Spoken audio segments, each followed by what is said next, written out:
Bonsoir à tous, un grand merci à vous d'être là pour cet exercice habituel dans le diocèse d'Amiens, mais qui pour moi est donc le premier.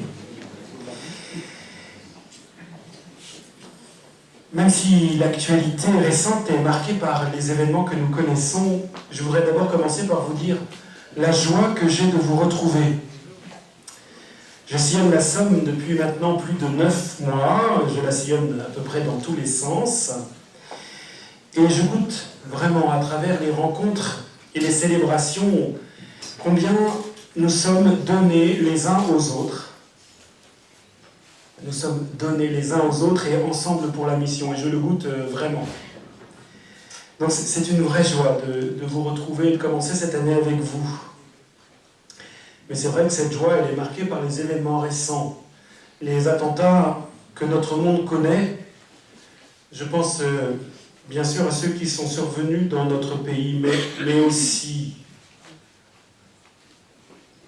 et la différence de traitement médiatique ne laisse de me plonger dans la perplexité, mais aussi au même moment aux 2000 morts victimes de la secte Boko Haram dans le nord Niger et le nord Cameroun, et tant d'autres. En tous les cas, ces attentats que notre monde connaît nous remettent clairement au cœur de la mission que le Seigneur nous confie. Annoncer au monde, et nous n'avons pas d'autre mission que celle-là, tous ici, quelle que soit notre mission, annoncer au monde l'évangile de la paix, comme dit saint Paul dans la lettre aux Éphésiens. Nous avons participé à l'émotion de la nation, mais nous devons vraiment en dépasser l'écho médiatique.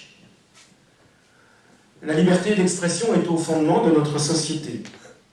Certains veulent l'éliminer. Nous voici alors provoqués à revisiter certaines questions. Et il faut absolument que nous le fassions. Qu'est-ce que la liberté? Comment pourrions-nous la définir? Comment a-t-elle besoin de la paix pour s'exprimer? Et comment peut-elle aider à la paix? Comment pouvons-nous la servir? Pour chacun et pour tous, c'est-à-dire dans le souci de chacune des personnes, et inséparablement dans le souci du bien commun. Je ne vais bien sûr pas aborder toutes ces questions, mais permettez-moi de m'arrêter sur 2 points. Le premier, je la tire de la lettre de saint Paul aux Galates, qui dit, au chapitre 5, verset 2, « C'est pour que nous soyons vraiment libres que Christ nous a libérés. » C'est pour que nous soyons vraiment libres que Christ nous a libérés. Il n'y a pas de liberté sans libération. Il n'y a de liberté possible que si nous acceptons d'être libérés de ce qui l'entrave. Parce qu'il y a en nous des choses qui entravent la liberté. Il y a en nous des germes de violence. Nous le savons, la frontière ne passe pas entre les terrorismes et nous, même s'il y a une folie qui heureusement ne prend pas tout le monde. Mais la frontière ne sépare pas de monde. Il y a cette blessure au plus profond de nous-mêmes, de la volonté, c'est-à-dire de la liberté, dont parle saint Paul. Il dit dans la lettre aux Romains, « Je ne fais pas le bien que je voudrais faire, et je fais le mal que je ne voudrais pas faire. » Saint Paul ne tient pas à propos théologique, il parle d'une expérience à laquelle tout homme est confronté. Redire ça, c'est en fait dire que nous avons besoin d'un sauveur. Notre monde a besoin d'un sauveur. Nous avons besoin d'être libérés de ce qui entrave notre liberté. Il se peut que notre modernité ait voulu l'oublier dans le désir qu'elle a de s'auto-fonder. Elle veut être à elle-même sa propre source. Si je suis à moi-même ma propre source, je suis le plus malheureux des hommes. Parce que je ne vous connais pas, mais moi je sais qu'Olivier Le Borgne, ça ne va pas très loin. Quoi qu'il en soit, même si nous voulons l'oublier, en fait, l'actualité le crie. Nous avons besoin d'un sauveur. Il nous faut redécouvrir cette réalité du salut qui est au cœur de la foi et réapprendre à la dire. Il n'y a rien de dénigrant à dire que oui, il y a des complicités de mal qui nous blessent, que la tradition appelle le péché, et que nous en avons à être libérés. Et nous avons de ce point de vue un trésor inouï et unique. Bien plus qu'une morale, bien plus qu'une doctrine ou une tradition, même si c'est aussi une morale, une doctrine et une tradition, ce trésor que nous avons, c'est un visage. C'est quelqu'un. C'est le Fils de Dieu lui-même. Et l'accueil du Christ dans nos vies et dans nos communautés, c'est en Jésus, le ressuscité, l'accueil de la vie plus forte que la mort. Pas seulement demain, mais dès aujourd'hui. C'est l'accueil dès aujourd'hui de l'amour plus fort que la haine, de la paix plus forte que toute violence. C'est en fait l'accueil du Christ ressuscité, l'accueil de la vraie liberté. C'est l'accueil de la puissance, non seulement de la résurrection comme d'une espèce d'énergie vaporeuse, mais du ressuscité lui-même, qui dans la chair a planté sa croix pour qu'il y éclate sa résurrection dans la chair, c'est-à-dire dans notre histoire singulière et unique. Alors vous comprendrez l'urgence, et c'est mon premier vœu pour cette année 2015, vous comprendrez l'urgence que nous soyons toujours davantage christocentrés. Il nous arrive de passer trop de temps à faire fonctionner nos organisations. C'est important, bien sûr. J'en dirai un mot tout à l'heure. C'est important. Et je remercie vraiment tous ceux qui y participent. Mais n'oublions jamais d'abord de mettre le Christ au centre. De sans cesse nous demander, et c'est vrai pour un coordinateur de CP comme pour un directeur d'école catholique, c'est vrai pour un responsable du secours catholique comme pour vous tous qui êtes là en fait. N'oubliez jamais de sans cesse nous demander en quoi le Christ est au centre de nos projets, de nos actions et de nos décisions, et de repartir de lui. Mettre le Christ au centre est la seule manière de renaître à la vraie liberté, de trouver la vie, la paix à laquelle le monde aspire tant, la joie, et de les partager avec nos contemporains, oui, qui aspirent à toutes ces valeurs et qui attendent de découvrir qu'il ne s'agit pas d'abord de valeurs, mais de quelqu'un, et d'un amour fou qui se donne véritablement. Comme le dit le pape François, il nous faut sans cesse repartir du Christ. Et plus nous mettrons le Christ au centre, plus lui-même nous décentrera de lui pour nous donner avec lui au monde auquel il se livre. C'était le premier point que je voulais partager sur la liberté. La deuxième conviction, quant à la liberté, c'est qu'il n'est de liberté que d'aimer. Je le crois vraiment, je le répète, il n'est de liberté que d'aimer. J'ai mis longtemps à le comprendre. Parce que cela est assez surprenant. Comme si la liberté était prédéterminée. Même si cela est dans un sens positif, cela ne vient-il pas restreindre la liberté? Il y a ici deux choses importantes à dire. D'une part, de même que nous ne naissons pas à la vie et que nous n'existons pas sans nous recevoir des autres, à commencer, mais pas seulement par nos parents, aucun d'entre nous n'est venu à partir de rien, ni d'un don premier dont il n'était pas le maître. Et bien de même que nous ne naissons pas à la vie et n'existons pas sans nous recevoir des autres, de même, la liberté ne se construit pas à partir de rien. Elle prend corps dans un donné, dans un déjà là, dont notre corps justement est le signe. Ainsi, la liberté ne peut se confondre avec l'indépendance absolue, ou alors elle restera un fantasme, ou elle ne sera, ce que je crains parfois, que la justification de ce que le pape François appelait la mondialisation de l'indifférence. D'autre part, la deuxième chose que je voulais dire sur « il n'est de liberté que d'aimer ». D'autre part, on répète parfois que ma liberté s'arrête là où commence celle des autres. On comprend bien la pointe légitime de cet adage, la reconnaissance et le respect de l'altérité. Pourtant, cet adage est très problématique. S'il s'avère que, en effet, il laisse sous-entendre, il laisse entendre que l'autre est a priori un obstacle à ma liberté. Ma liberté s'arrête là où commence celle des autres. S'il s'avère qu'il le soit effectivement, que l'autre peut être un obstacle à ma liberté. Les attentats récents en sont la manifestation claire. Il me semble pourtant impossible de dire que l'autre serait par nature une limite à la liberté. Ou alors c'est que je ne crois pas qu'il est créé à l'image et à la ressemblance de Dieu et qu'il m'est donné par Dieu.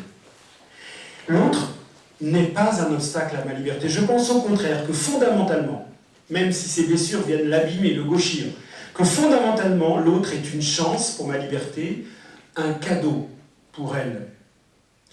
Ainsi, je crois qu'il n'est de liberté que relationnelle. Je le crois vraiment. Créé à l'image d'un Dieu Trinité d'ailleurs. Il faudrait méditer sur la relation trinitaire. Et la liberté est l'attribut de Dieu par excellence. Il n'est de liberté que relationnelle. L'urgence du moment nous provoque à y renaître. Saint Paul, dans la lettre aux Romains, en Romains, au chapitre 8, dit « Vous n'avez pas reçu un esprit d'esclave, mais un esprit qui fait de vous des fils. » Tiens, l'esclavage, l'aliénation, le contraire de la liberté, eh bien, ce qui nous libère, le contraire de l'esclavage, c'est la filiation. Il y a des dépendances qui aliènent, c'est évident, les explicateurs le savent que trop. Mais il y a peut-être une dépendance de quelqu'un qui ne nous accapare pas, mais qui se donne pour nous faire vivre, qui fonde la liberté. C'est la filiation. C'est cette filiation qui nous rend fils et filles du Père, et donc frères et sœurs. Alors remettre le centre au Christ est évidemment... Et remettre, pardon... Vous écoutez là ? Vous n'avez pas réagi. Remettre le Christ au centre, pardon, est donc évidemment un appel pour tous, pour nous tous ici présents, pour tous les baptisés.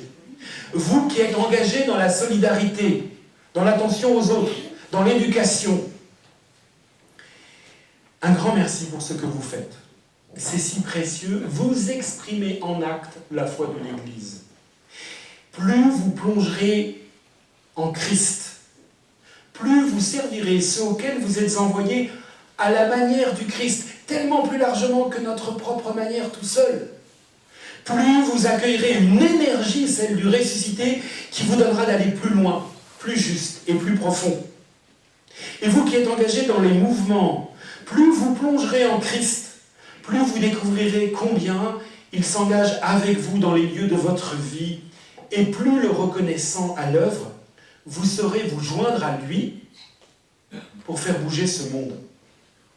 Et vous qui êtes engagés au service du diocèse et des paroisses, plus vous plongerez en Christ, plus vous aiderez à ce que se déploie entre vous cette fraternité que je qualifiais à la fête de la Saphirmin de théologale, qui nous est donnée par Dieu dans la filiation, plus nous nous aiderons ainsi, et plus vous aiderez ainsi à ce que se construise, comme le Seigneur le désire, l'Église, c'est-à-dire son corps livré pour le monde.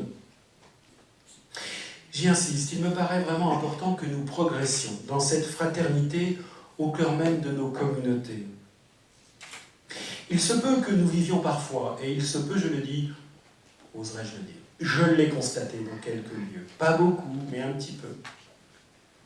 Il se peut que nous vivions parfois nos missions soit dans le nivellement d'un faux égalitarisme, soit dans une revendication de pouvoir, ou encore dans une certaine forme de concurrence.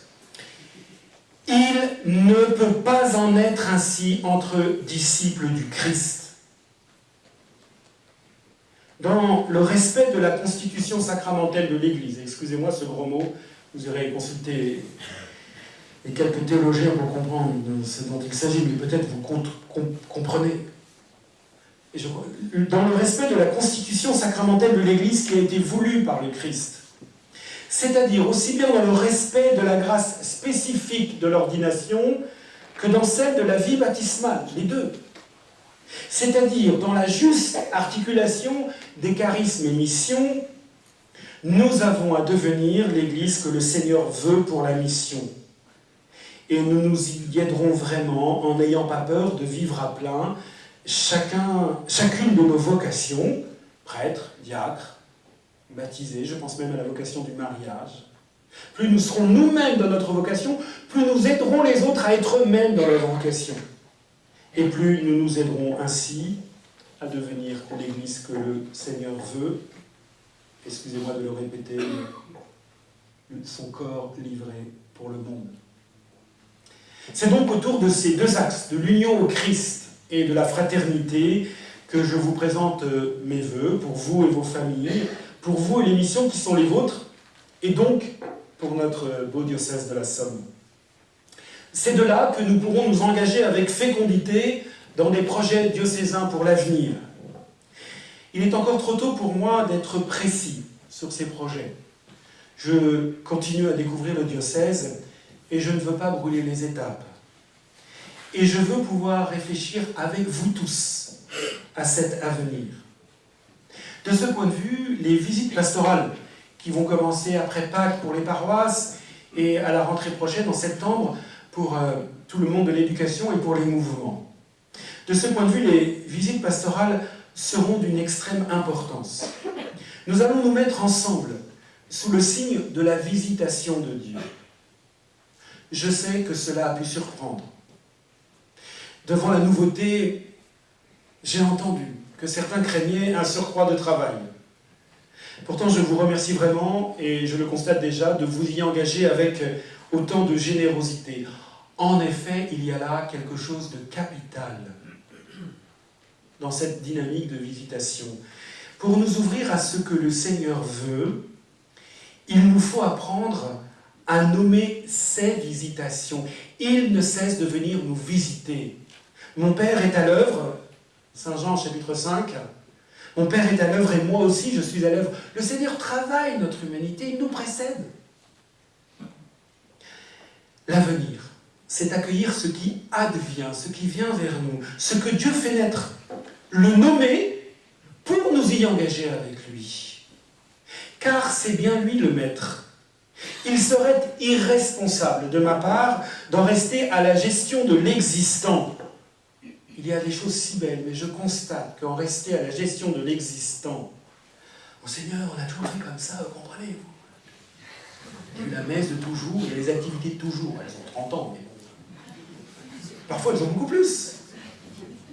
Mais en rester à la gestion de l'existant, ce serait irresponsable. Je constate qu'avec ce qu'il a de si beau, il a aussi une tendance à disperser, il épuise et, reconnaissons-le, il sera corni. L'avenir n'est pas à la gestion de l'existant, mais il n'est pas non plus au bout de nos plans, de nos idées. Aussi importantes et nécessaires soient-ils, nous aurons des projets ensemble, nous y travaillerons, nous les élaborerons. Mais l'avenir n'est pas au bout de ces projets. Il est à accueillir l'avenir. Il est à accueillir de Dieu dans un discernement vécu en Église pour y engager toute notre énergie. Et si nous mettons notre énergie là où l'Esprit souffle, nous allons découvrir des choses inattendues. C'est à cette condition seule que nous n'aurons pas travaillé en vain, comme le disait saint Paul à Timothée. Et donc, vous entendez que j'accorde une très grande importance à ces visites pastorales. Un grand merci de vous y engager. Si je ne peux pas vous rentrer dans des projets très précis, je suis encore dans une période de découverte, et j'espère d'une certaine manière de rester toujours à l'affût, ce que le Seigneur nous donne de vivre les uns avec les autres, et les uns étant donnés aux autres. Je peux néanmoins vous faire part de deux préoccupations majeures. L'une sur laquelle on m'a interpellé dès le premier jour où je suis venu, et sur laquelle on m'interpelle depuis très régulièrement. C'est la pastorale des jeunes. Il me semble qu'il faut prendre des initiatives. J'y réfléchis actuellement avec le Conseil épiscopal et j'espère que nous pourrons prendre des initiatives fortes. Je le confie à votre prière, ce travail du Conseil épiscopal, ces initiatives auxquelles nous réfléchissons, en précisant bien une chose, que prendre des initiatives en pastorale des jeunes, ou dans tout autre domaine, c'est faire des choix. Et que faire des choix, c'est toujours, pour une part, renoncer, et que nous ne ferons pas de choix d'avenir sans renoncer à des choses qui existent. Et il faudra que nous assumions ensemble. Ça ne pose aucun problème quand l'autoroute passe comme l'évocation dans le champ du voisin. Parfois, ça passe dans nos champs. La deuxième souci qui m'habite vraiment, la deuxième préoccupation, chose très positive du terme, c'est l'organisation du diocèse pour la mission. Je ne suis pas ici pour gérer une psychologie de la régression. On est moins nombreux, on ne sait plus comment faire. Je ne sais pas, on propose. Je sais qu'on est moins nombreux, pas la peine de me le dire. L'organisation du diocèse pour la mission. Je n'ai pas encore d'idée, mais je vois quelques repères. Nous redire la mission confiée par le Seigneur pour nous recentrer sur elle. Vous remarquerez que j'ai quelques dadas. Mais peut-être que ça vaudrait le coup de prendre le temps de nous le redire. Je crois que, comme nous tous, moi le premier, dans la force de l'habitude, dans la force de l'urgence de l'action, on oublie parfois. Éviter la dispersion qui épuise. S'appuyer sur les charismes, sans jamais oublier que les charismes sont toujours donnés pour le service du bien commun. Ils sont toujours ordonnés au bien commun. C'est jamais ma petite chose que j'ai envie de faire tout seul. Articuler mission et ministère sans confusion. Bénéficier d'autres expériences. Je crois que nous gagnerons beaucoup. On est beaucoup plus intelligents avec les autres. Et aller voir ce qui se fait ailleurs, pas pour faire du copier-coller, mais pour stimuler notre écoute de l'esprit et notre imagination au service de la mission. Il y aurait d'autres repères, je vous en cite quelques-uns. J'ai demandé au conseil presbytéral de commencer à travailler la question. Le conseil presbytéral est un conseil de prêtres élus par leur père, conseil d'évêques pour la vie pastorale du diocèse. Je leur ai demandé de commencer ce travail, à travailler cette question, mais c'est bien tous ensemble, d'une façon ou d'une autre, dont j'aurai l'occasion de vous dire dans les mois à venir, je ne sais pas encore exactement comment, mais je veux que tous ensemble, en prenant le temps, mais sans traîner, nous nous engagions dans ce chantier. Voilà, deux préoccupations fortes que je vous partage. Et au service de tout cela, au service de ces deux préoccupations, et puis de cet enracinement que je désire en Christ, et que nous vivons déjà, mais dans lequel nous avons toujours à être renouvelés, et dans cette fraternité dans laquelle il nous faut progresser, voilà, au service de tout cela, je voudrais enfin évoquer 3 réalités parmi tant d'autres. Le choix d'autres arbitraires qui sont passés dans mon esprit au moment où je préparais ces vœux. Mais d'abord, je voudrais 3 projets concrets. D'abord, les travaux de la maison diocésaine. Ce lieu que nous faisons au sud d'Amiens, l'ancien couvent de la Visitation, je désire que ce ne soit pas seulement un centre, mais une maison diocésaine. Votre maison, notre maison à tous. Les travaux avancent au rythme prévu. C'est la première fois depuis que je suis des travaux que je vois ça. On m'a promis que ce serait livré fin juin. Je m'en réjouis profondément. C'est un événement pour le diocèse. Vraiment, c'est un événement pour le diocèse. Tous les services diocésains y seront rassemblés, soutenus par le centre spirituel Saint-François de Sales, dont la mission va être colorée, mais continue encore plus.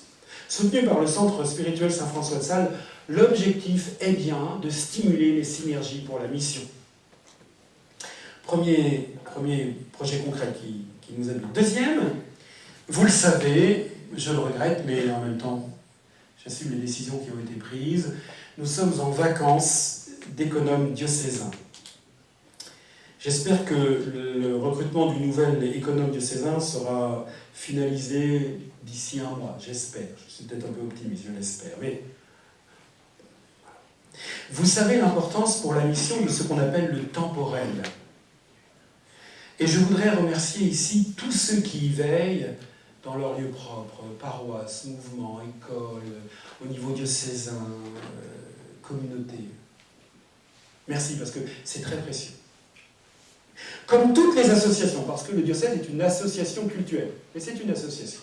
Comme toutes les associations, nous ne vivons que de la générosité des fidèles. Il nous faudra redoubler d'efforts. Les problèmes à l'économie sont sans doute une raison, mais le denier de l'Église n'est pas du tout en progrès, mais même en recul. Il va falloir que nous fassions un gros effort là-dessus. Il nous faudra redoubler l'effort donc pour la collecte de deniers de l'Église. Mais, comme toutes les associations donc, nous vivons de la générosité des fidèles. Or, quand vous donnez à une association, ce que nous faisons tous, peu ou prou, vous exigez qu'elle soit rigoureuse dans sa gestion pour que le don que vous faites soit employé le mieux possible au service de l'objet de l'association. Il nous faut donc toujours progresser en compétence et en rigueur, dans tous les lieux. Merci encore de nous y aider. 3e petit point, enfin, en termes de communication, Vous attendez tous le nouveau site internet diocésain. C'est comme le Beaujolais nouveau, il arrive. Alors la date, on ne sait pas exactement.